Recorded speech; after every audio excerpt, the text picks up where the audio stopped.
After you signing in to your TurboTax account under turbotax.intuit.com, you want to click on the federal button at the left side of your screen, and then hover over your mouse on deduction and credits option, and then tap on deduction and credit summary, which will take you to this page, and you want to scroll down a bit until you see cars and other things you own.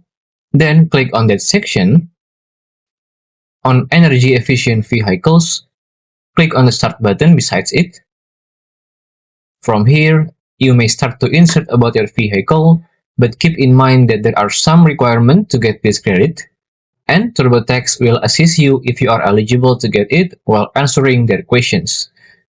If you still have any question, just comment down below and I will try my best to guide and help you guys. If you find this video useful, please consider like and subscribe.